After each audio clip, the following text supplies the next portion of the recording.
Olá, meus queridos, tudo bem? Vamos continuar falando de literatura, saindo do período conhecido como quinhentismo, ou literatura de informação, literatura dos viajantes, né? É para entrar no primeiro período literário em si do Brasil, que se chama Barroco. Barroco no Brasil. Vamos começar a falar um pouquinho, então, das primeiras produções artísticas literalmente feitas no Brasil, sobre o Brasil e por brasileiros.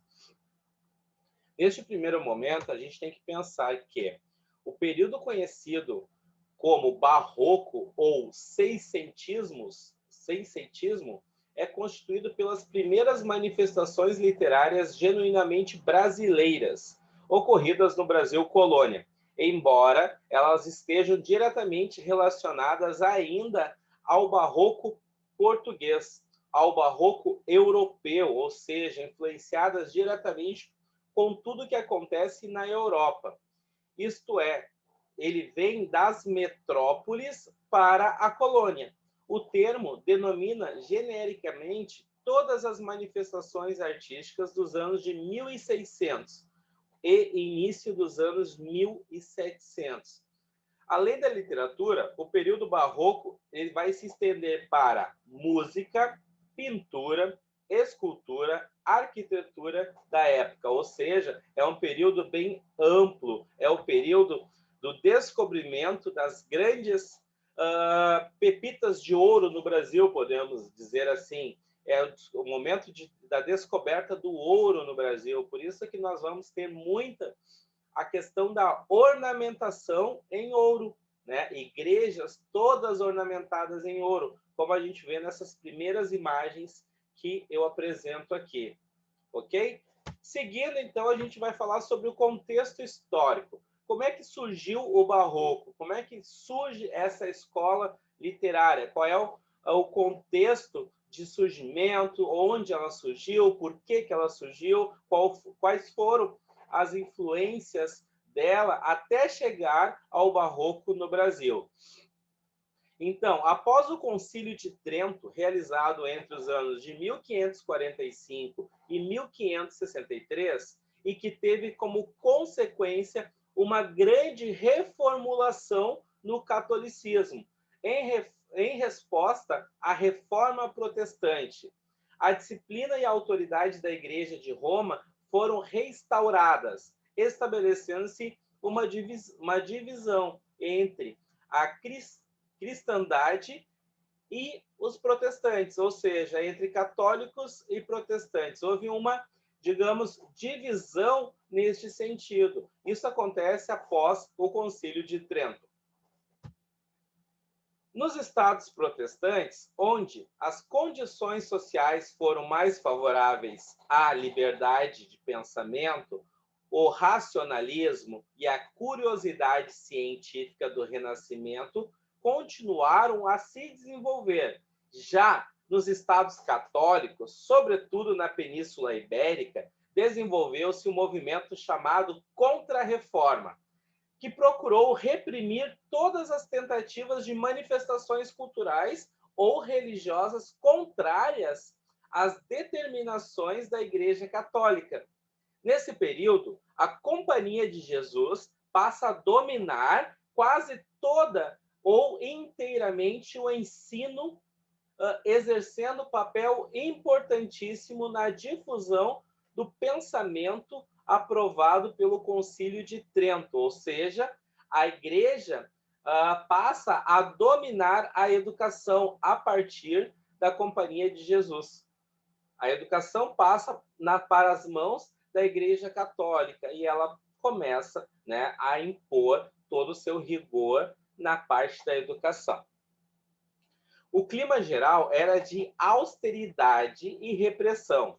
O Tribunal da Inquisição, que já se estabelecera em Portugal para julgar casos de heresia, ameaçava cada vez mais a liberdade de expressão e de pensamento.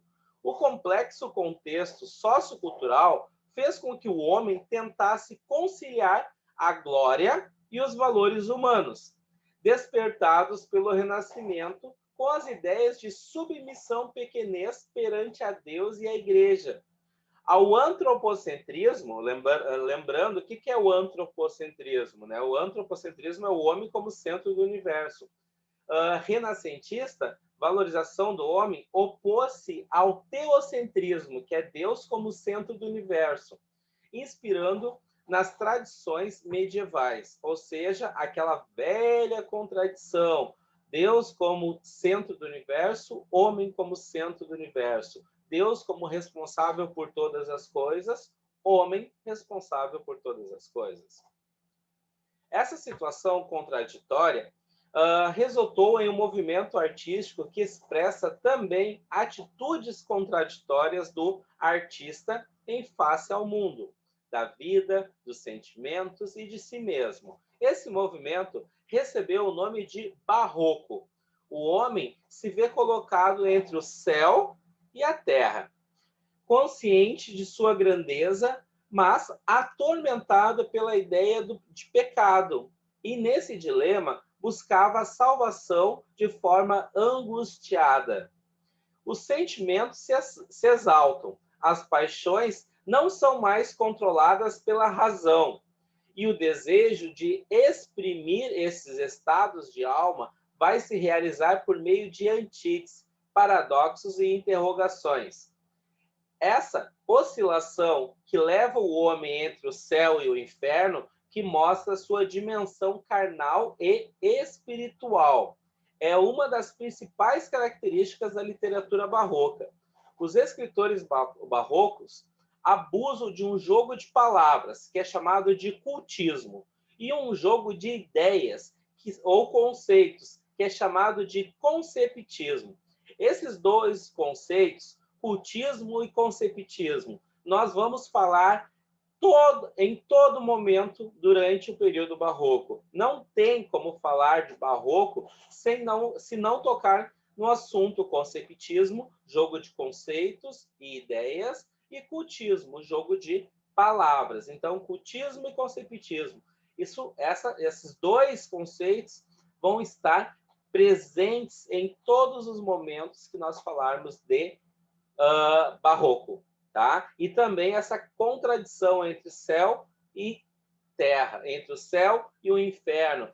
O homem barroco, ele é muito preso a isso. Ele tem vontade de expressar, de viver a vida, de exercer o prazer da carne, mas ele tem medo de pecar e ser condenado ao inferno por ter vivido isso. Então, esse jogo é uma constante durante o barroco. Quais são os temas do barroco, então? Fugacidade da vida e instabilidade das coisas, morte, expressão máxima das efemeridades das coisas, concepção do tempo como agente da morte e da dissolução das coisas, castigo como decorrência do pecado, arrependimento, narração de cenas trágicas, erotismo, misticismo e apelo à religião. Estes são os principais temas que nós vamos encontrar dentro da obra barroca, dentro dos poemas, da produção barroca, tanto no Brasil como na Europa. A arte barroca. Falando um pouquinho da arte barroca, lembrando que eu já disse lá no início que o barroco não se resume somente à literatura, mas vai falar da arte, da escultura, da música, da própria literatura. Quando a gente fala de arte barroca, essa arte barroca, ela procurou captar a realidade em pleno movimento. Mais do que uma estrutura, porém, o que se buscava era o embelezamento de portas e janelas e da ornamentação dos interiores. As colunas, os altares, os púlpitos eram recobertos com espirais, flores e anjos, revestidos em ouro. Nós temos a questão da presença constante do ouro na arte barroca, como nós vamos ver logo em seguida. Numa integração de pintura, escultura e arquitetura, exercendo sobre o espectador uma grande atração visual, No Brasil, a exploração do ouro e de pedras preciosas na região de Minas Gerais impulsionou a produção da arte barroca. Então, nós vamos ter, por exemplo, em Minas Gerais, Salvador, algumas partes do norte e nordeste do Brasil, igrejas todas ornamentadas em ouro, toneladas de ouro ornamentando o altar e toda a volta dessas igrejas. Observem essa aqui. Essa aqui é a Basílica de Nossa Senhora do Carmo, que fica em Recife, uma das glórias do barroco brasileiro. Esse altar, ele é todo ornamentado em ouro. Todo ele é ouro. Uma mistura de pintura e ornamentações em ouro. Assim como acontece nessas esculturas aqui. Aqui nós não temos ouro, mas nós temos as esculturas do grande Antônio Francisco Lisboa, o Aleijadinho, que é arte na madeira, escultura em madeira, assim como ele fez escultura em pedra-sabão. Né? Aqui nós temos a Última Ceia. O principal representante barroco mineiro foi, então, o escultor e arquiteto Antônio Francisco de Lisboa, conhecido também como Aleijadinho. Suas obras de forte caráter religioso eram feitas em madeira e pedra-sabão. Os principais materiais usados pelo artista brasileiro, pelos artistas brasileiros, podemos dizer assim, podemos citar algumas obras. Os 12 Profetas, Os Passos da Paixão, que estão na Igreja de Bom Jesus de Matozinhos, que fica em Congonhas do Campo, em Minas Gerais. Outro artista muito importante no barroco brasileiro, ou outros, um deles foi o pintor mineiro Manuel da Costa Ataíde e o outro, o escultor carioca Mestre Valentim. No estado da Bahia, o barroco se destaca na decoração das igrejas de Salvador, como, por exemplo, a igreja de São Francisco de Assis e a da Ordem Terceira de São Francisco. Se um dia forem visitar Salvador, não deixem de conhecer estas igrejas, porque o reflexo, presenciar essa arte é algo inexplicável. Ver, observar como os detalhes são ricos, cada pedacinho, cada detalhe em ouro, cada pintura é algo fascinante para os olhos e para a vida pessoal de cada um. Aqui nós temos as imagens da igreja de São Francisco de Assis. Observem, tudo que está em dourado é ouro, ouro. Temos toneladas de ouro aqui dentro dessa igreja que fica no Pelourinho, em Salvador. Aqui nós temos a Ordem Terceira de São Francisco. Também ouro, toneladas de ouro ornamentando esta igreja.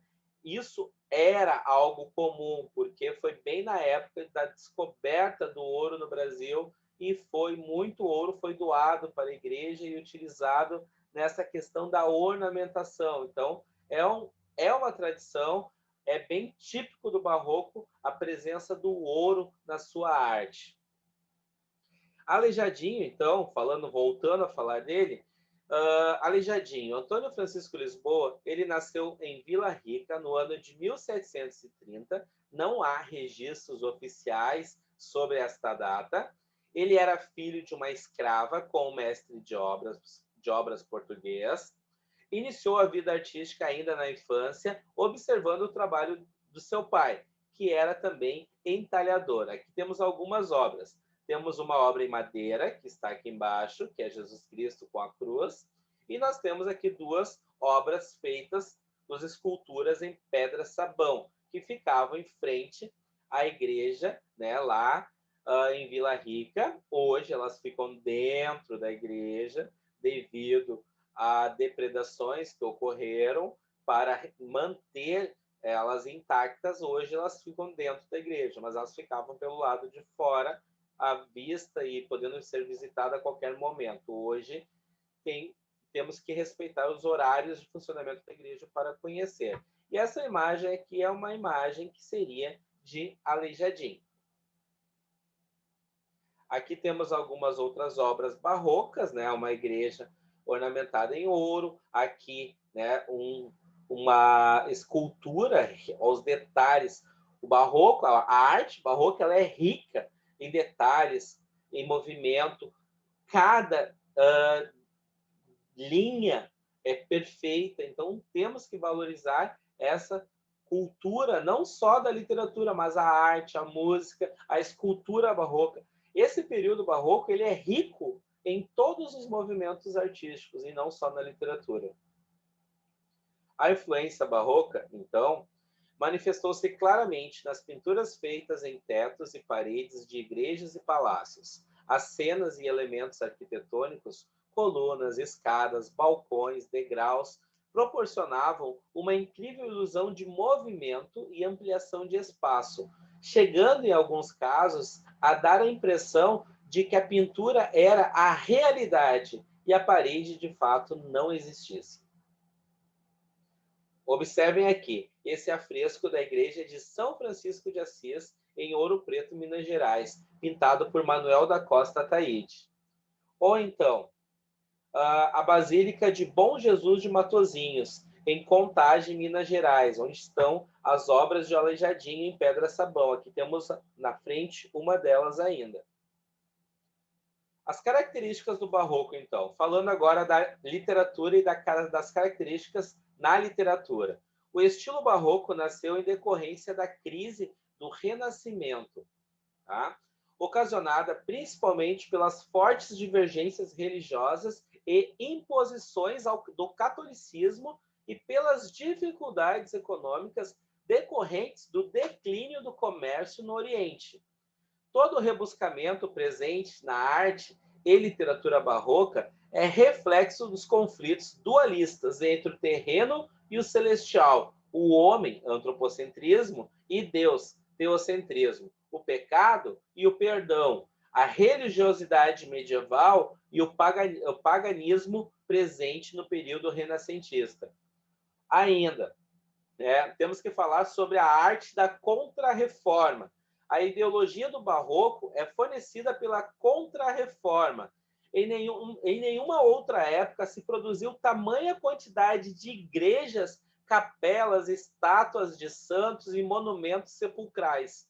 As obras de artes deviam falar aos fiéis com a maior eficácia possível, mas em momento algum descer até eles. A arte barroca tinha que convencer, conquistar e impor a admiração. Foi o período que mais teve construções de igrejas e produções de obras voltadas à religiosidade no Brasil e no mundo.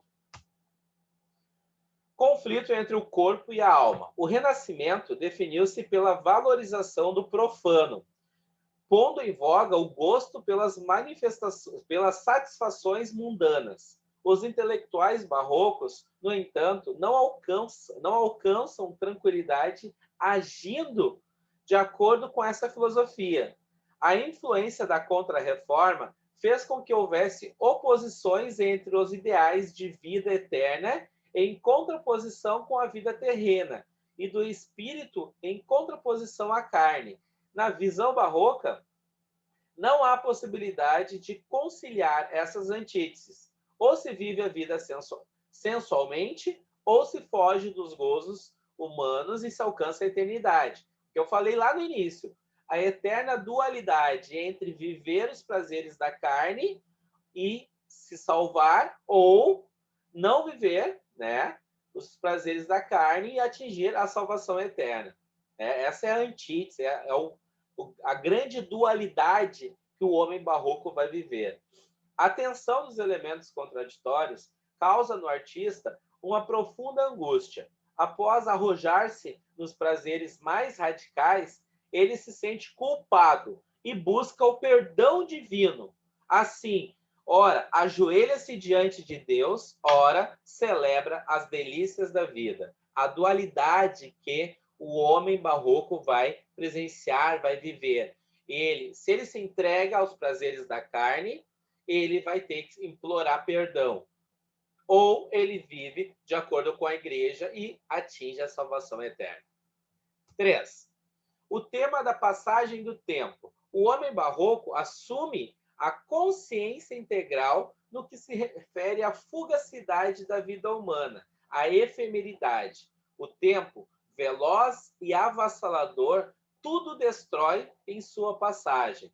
Por outro lado, diante das coisas transitórias, as instabilidades, surge a contradição: vivê-las antes que terminem ou renunciar ao passageiro e entregar-se à eternidade.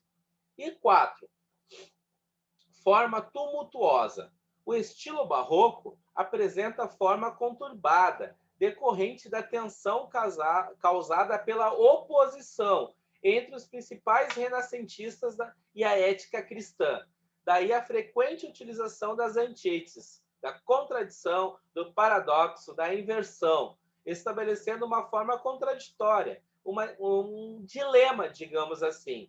Além disso, a utilização de interrogações revela as incertezas do homem barroco frente ao seu período e a inversão de frases e a sua tentativa de conciliação dos elementos opostos. Ou seja, como a gente vê, o homem barroco ele sempre está em dúvida, sempre está enfrentando um desafio. Ele vive a vida e os prazeres dessa vida ou ele se mantém casto, né, fiel à igreja e atinge a salvação eterna. E aí nós vamos novamente falar sobre o cultismo e o concepitismo. Cultismo caracteriza-se pelo uso da linguagem rebuscada, culta, extravagante, repleta de jogo de palavras e do emprego abusivo de figuras de estilo, como a metáfora e a hipérbole. Já o conceptismo, que ocorre principalmente na prosa, é marcada pelo jogo de ideias, de conceitos, seguindo o raciocínio lógico, nacionalista, que utiliza uma retórica aprimorada. A organização da frase obedece a uma ordem rigorosa, com o intuito de convencer e ensinar. Vocês podem guardar. O comum é o cultismo aparece em verso e o conceptismo aparece em prosa, ou seja, cultismo, poesia, conceptismo, romance ou obras mais longas ou epopeias e assim por diante. Cultismo, verso, conceptismo, prosa. E aí, na nossa próxima aula, nós vamos começar a falar sobre o barroco no Brasil. Até então, até agora, nós falamos sobre as características do barroco, o que é o barroco, como ele surgiu, quando surgiu, por que ele surgiu, né? Ele surgiu em oposição a quê na Europa até chegar ao Brasil. E no nosso próximo encontro falaremos sobre o barroco no Brasil e seus principais escritores, autores, obras, como é que foi elaborado, como é que o homem barroco se comportou aqui no Brasil. Agradeço a presença, o like de vocês, né? Qualquer dúvida, entrar em contato comigo que a gente vai dialogar e tirar todas as dúvidas. Forte abraço e até a próxima.